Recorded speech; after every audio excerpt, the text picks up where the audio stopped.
I'm laughing because I came over here on my way to the studio and my wife said, "What are you about to do?" And I said, "I'm going to do a podcast." She just started saying, "I'm going to do a podcast. I'm going to do a podcast." And she started making fun of me so much that I realized that maybe she was telling me a message. But I wanted to come over here, corresponding proverb, corresponding day. I've been asking this question on Facebook, on LinkedIn. What would you like me to cover? Because we're covering the corresponding proverb to the corresponding day, 3,000-year-old wisdom. But I've been saying that it's applicable in our culture, our systems, in your leadership, in your business, in your relationships. And I've been asking people, what subjects would you like me to cover? Well, we've got 3 today. They come in from David Hamilton. So thank you so much there. We're not going to be running any commercials today because we are power packed and we are going to get all this in. So David Hamilton had 2 questions and Jeff Engel had the other. And so the things that we're going to cover today is how to deal with a toxic boss, career advancement, and how can Proverbs, reading the corresponding proverb for the corresponding day, how could it advance my career? I want to make sure my mic was on. And also how to build a culture, again, utilizing Proverbs as we go. So let's jump right into this because, again, I want to make sure that we get every single thing answered. And it's going to be fire today. I've sat down and Proverbs 3 is probably one of my favorite Proverbs because my dad would always say it. My pops would always tell me, Proverbs 3, verse 5 and 6, trust in the Lord with all your heart, lean not to your own understanding, in all your ways submit to him, and he will make your paths straight. And what stuck out to me in this is trust, when I trust in the Lord with all my heart, and I lean. So I lean not to my own understanding, but to his. In all my ways, if I submit to him, he will make my path straight. So watch this. Trust, lean, submit, straight. So if my path isn't straight, I haven't submitted to him truly. If I haven't submitted to him, I haven't leaned on him. If I haven't leaned on him, truly don't trust him. So as we go through here, David Hamilton, thank you so much for doing that. Make sure that you understand, guys. Anything that we're talking about, it's always, I'm running it through the filter of 3,000-year-old wisdom and how it can be applicable today. So dealing with a toxic boss. I have to tell you, this one was a tough one because when I saw this comment come through, I was like, Lord, how are you going to take 3,000-year-old wisdom from Proverbs and answer the question about a toxic boss? Because I don't even think that word was around in that day. And people weren't complaining about their bosses the way that they do now. But I looked at this. So in verse 1 through 4, these were the questions that came out. There was 3 questions in how to deal with a toxic boss. Number 1, do you have a good name?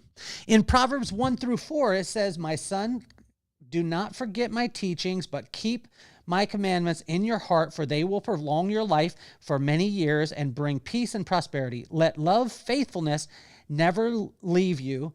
Bind them around your neck, write them on the tablet of your heart. Then you will win favor and a good name in the sight of God and man. So that was the first question that was asked is, when you're dealing with a toxic boss, do you have a good name? Start looking at your name. Start to examine your name. I think about David Hamilton. He has a phenomenal name in the medical space, and he has for years. That's why he can walk into a meeting and they don't have to do as much due diligence when you're dealing with David Hamilton. It just is what it is because of his name. Same thing with Mr. Jeff Engel. You know what I'm talking about. Your name is incredibly esteemed with the people that you're around. So, second question is, what are your boss's KPIs? So, key performance indicators for the boss, most of the time they have a boss or maybe they're the owner and they have shareholders. So, what are their KPIs? What are the things that are most important to them? I was talking to an organization the other day. I got a chance to keynote for them. And what I told them is a boss or owners of companies, they're pretty simple. They want 3 things mainly. Number 1, they want everyone to be happy all the time. Number 2 is they want a positive return on their investment, or in owner speak, a ROI. And they want a profit margin, meaning the bottom line or EBITDA, they want that to be high, or they have a standard for it. Maybe it's 15%, 20%. If it's in the tech business, it's going to be higher, but understand and know what that is, because a lot of times as employees, we just think about the top line revenue and we're not thinking about the bottom line. But the owner or the boss is always thinking about the bottom line. So are you speaking the same language, and do you know the boss's KPIs? Number 3 is, do you know who they are? Do you know if they're dealing with, maybe their parent is just about to go into a convalescent home? Are they dealing with a divorce? Are they going through a divorce? Are they having challenges with their kids? All these things. Do you actually know who they are? And what it was looking at in the first one, verse 1 through 4, it was asking these questions. In verse 5 through 6,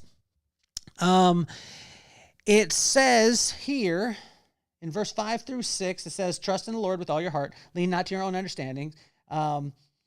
In all your ways, submit to him, and he will make your path straight. So the question here was, can you be a blessing in their life? With this toxic boss, is there a place where you could be a blessing to them? And that's only if you know who they are, if you know what their KPIs are, and if you have a good name, will they receive it? In verse 9 through 10, in dealing with the toxic boss, are you maximizing the real bottom line profits? It goes back to this in verse 9. It says, honor the Lord with all your wealth and the first fruits of your crops. Then your barns will be filled to overflowing, and your vats will brim over with new wine. What it means is, are you taking care of the money? Not just your money, but are you taking care of the company's money? Are you giving the highest amount of profit margin, or EBITDA, for every single aspect of the business? And then the next one is, are you making the boss look good to their shareholders or their boss? If they're the owner, solely look at what their profit margin, ask them. If you have a toxic boss, one of the ways to be able to diffuse it is ask them, what profit margin would you like to be at? What percentage of top line revenue would you like to be at? And I tell you, it's probably one of the most diffusing things ever. What I found with bosses, when I was telling you earlier, they want everyone to be happy. They want a positive ROI on their investment, or they want a great profit margin. And then they want everyone to just honestly shut up. And it's not them being insensitive, but as an owner of a company, you want to make everyone happy all the time, and you'll do anything for it. Make sure that the profit margin is there, and then they would like everyone to stop fussing about the silly stuff. So in verse 11 through 12, these were the questions that were asked. Are you inviting and celebrating discipline? This is probably one of the hardest ones, right? So it says, my son, do not despise the Lord's discipline, and do not resent rebuke, because the Lord disciplines those who he loves, and a father delights in as a father, the son he delights in. So are you inviting and celebrating discipline in your life? If you're not, what's going to happen is that discipline is going to come in, and then you're going to get offended. And if you're inviting it, how can I get better? Are you asking the boss constantly, how can I get better? Well, a toxic boss most of the time is just a boss, or like a person, and they are going through something. So if they're going through something and I know what it is, and then I start asking how I can make them look better, and I'm celebrating them in front of other people, I tell you, it can break down so many walls. Are there rough edges in you being addressed in this friction with the toxic boss? That's a question that I'll just leave for you right there. In verse 11 through 12, it says that. In verse 13 through 18, and I'm going to have you study this and read this, when you assess the earlier questions, let me read it again. When you assess the earlier questions, there will be massive benefits. So go back, scrub this back a little bit, and then ask yourself those questions. There'll be massive, massive benefits. In verse 19 through 26, it said the question was, the statement here is remember to maintain uninhibited communication that will break down all walls. And then in verse 27 through 31, which you're going to read because I want you to check it out. Do you ever want someone to feel the way that you do? If you have a toxic boss and you're maybe feeling bad about it or whatever it is, you're going home and you're being stressed, all those things, do you ever want someone to feel that way? Well, in verse 27 through 31, it says, do not withhold good from those whom it is due when it is in your power to act. Do not say to your neighbor, come back tomorrow and I will give it to you when you already have it with you. And it goes down the line there. And the last part is verse 32 through 35. And this one says, is doing right worth it? Is doing right worth it?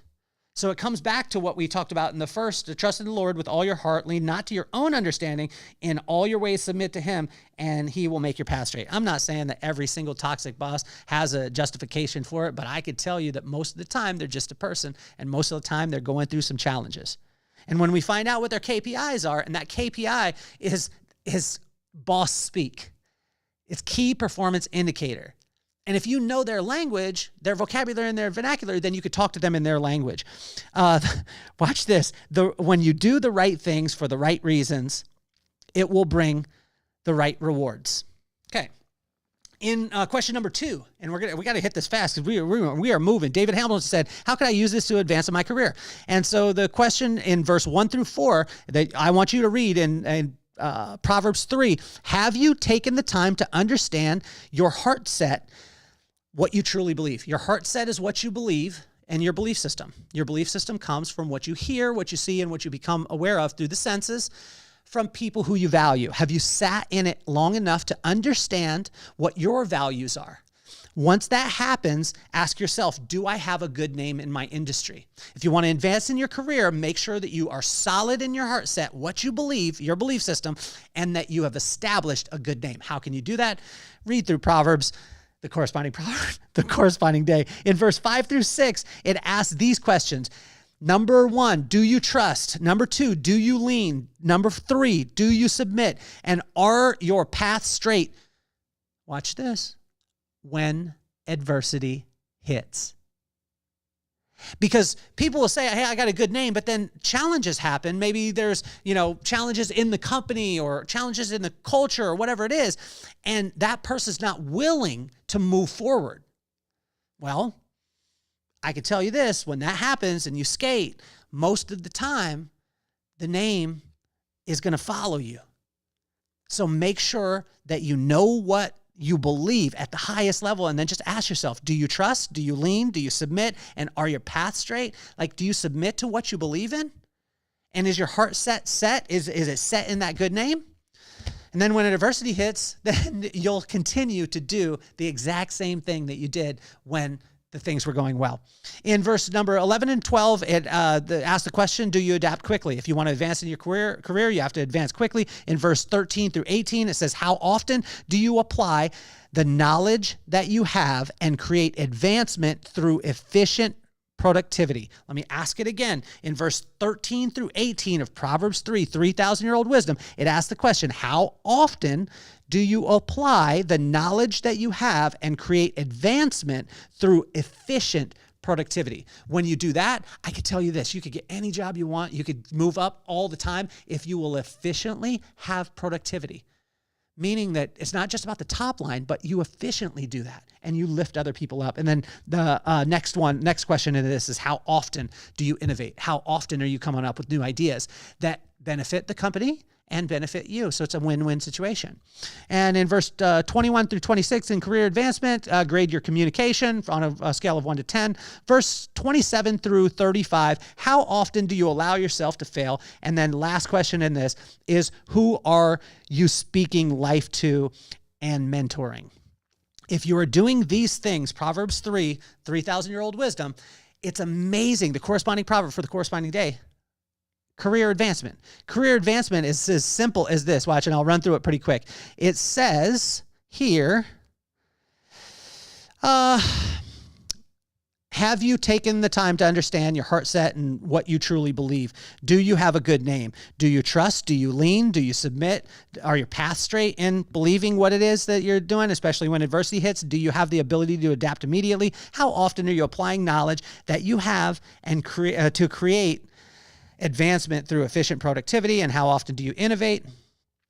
Grade yourself on your communication of 1 to 10. And how often do you allow yourself to fail? Who are you speaking life to and who are you mentoring? Now, question number 3 comes from Jeff Engel, and this is culture. This is crazy. We're 14 minutes in, but I want to give you as much value as possible. Okay, culture, right? We got to understand the meaning of this. So I'm going to go to a book. I like this book right here. It's called The Vibe. And the reason why I love it is because I wrote it. It's 117 pages. And honestly, it breaks down, what the missing ingredient is to almost every single thing in business, which is the vibe, the way that people feel about your leadership, the way that people feel about your culture, the way that people feel about your systems. Doesn't matter what system you use, culture you use, leadership you use, if the vibe is off. So I'm going to refer to this one here in a bit, but we're sticking to Proverbs. So in verse 1 through 4, it asks that, or asks the definition of culture. What it is to maintain conditions for suitable growth. That's all a culture is. But that means that a culture has to adapt and it's alive. It's not a set of rules or placards on the wall. Make sure of this. Every single company, I've had people come to me and say, oh my gosh, my company is lacking culture. No. Every company has a culture. It's just, did you choose it or not? Were you intentional about it? And once we realize that, when people show up late constantly and we say it's because of lack of culture, no. Your culture is that people show up late. Your culture is that people talk back to the boss. Your culture is that the boss is allowed to talk down to people. That's what the culture is. So how are we able to change that? So there's 4 questions in this. Number 1 is, why are you doing it? Like, why is the company doing what it is doing? Are you in touch with that? Do you understand it? When I speak to organizations, I hate asking this question. Well, I like it. But I refrain from it sometimes, but I've asked when the owner is present, why is this company in business? And I get so many different answers that have nothing to do with why the company started. Because the communication is off. So we need to make sure that we look at it from a side of, let me go to this really quick. So if we look at, number 1, we look at the vision. Number 2, we look at the leadership. Number 3, we look at the culture. And number 4, we look at the systems. Okay? So when we look at the vision, it has to be translated. So why are you doing what you're doing? In verse 1 through 4, it addresses this. In verse 5 through 8, it addresses it. And in verse 32 through 35 of Proverbs 3, 3,000-year-old wisdom, addresses it. And then the second question is, what is your story? Well, this story, your story, if you read from Proverbs 1 or Proverbs 3, verse 1 all the way through 35, that will be what your story is. I'm not going to give it away. It's a bestseller, and I tell you, if you read it, it's amazing. Second or third question is, what is your definition of success? And so in this, it's verse 9 through 10, and I'll just hit this. Honor the Lord with all your wealth, with your first fruits for all your crops. Then your barns will be filled to overflowing, and your vats will brim over with new wine. What's your definition of success? Is it just the money? Or is it doing the absolute right thing according to what you believe? In verse 13 through 20, it goes through and talks about your definition of success. And in verse 21 through 24, it talks about your definition of success. The last question that you have to ask yourself is, what is your threshold for your belief system? In a culture, we got to ask this. Mike Tyson said it. Everyone has a plan until you get punched in the mouth. And what is your threshold for your belief system? And all is good until all is not good, right? In verse 11 and 12, it says, my son, do not despise the Lord's discipline and do not resent his rebuke, because the Lord disciplines those he loves, as a father, the son he delights in. What is your threshold for your belief system? In verse 11 through 12, verse 25 and 26. So have no fear of sudden disaster or of ruin that overtakes the wicked, for the Lord will be at your side and will keep your foot from being snared. What's your belief system? Is it good until the trouble comes? And then in verse 27 through 31, it brings it on home. So 4 questions in that culture. Why are you doing what you're doing? What is your story? What is your definition of success? And finally, what is your threshold for your belief system? Guys, we just went through a toxic boss, career advancement, and culture. That was because of you. Thank you so much, Mr. David Hamilton. Thank you, Jeff Engel, Location Tech here in Encinitas, California. And what I want to keep challenging ourselves to do is to truly, truly look and read and study corresponding proverb, corresponding day. Not because of the religion, not because of any ritual, but just because of a relationship. And when we have a right relationship with God, what starts to happen is we read the word, then it starts to read us. And today it read the questions, which was amazing. And the word comes alive. Corresponding proverb, corresponding day, 3,000-year-old wisdom. My name is Kelly Cardenas, and I'm officially off the hot seat. Peace, love, and soul.